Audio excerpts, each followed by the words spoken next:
Casemiro Manchester United থেকে কেন চলে যাচ্ছে এটা আপনি বলেন। আচ্ছা, কেন চলে যাচ্ছেন? প্রথমত কাসেমিরোর ইউনাইটেডের সময়টা কেমন এটা খুব এক কথায় বলা সম্ভব নয়। কেউ ভালো বলবেন, কেউ মন্দ বলবেন, তবে খুব আহামরি কিছু নয়। সময় সময় তিনি ভালো করেছেন, সবশেষ ম্যানচেস্টার ডার্বিতেও তিনি ভালো করেছেন। এখন চলে যাবার বিষয়টা হচ্ছে উনার যে একটা চড়া বেতন, এটার সঙ্গে কন্ট্রাক্ট রিনিউয়ের একটা ব্যাপার আছে। তিনি রিয়াল মাদ্রিদ থেকে যখন ম্যানচেস্টার ইউনাইটেডে এলেন তখনই ধরা যেতে পারত যে তিনি তার ক্যারিয়ারের সোনালি সময়টা ফেলে এসেছেন।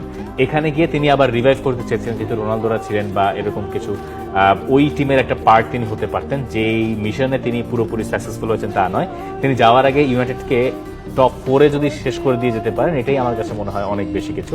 কাসেমিরোরও পরিবর্তন একটা দরকার, তার ওই টাকার অঙ্কটাও দরকার, যেখানে তিনি হয়তো আমি জানি না সৌদি বা ব্রাজিলে চলে যেতে পারেন।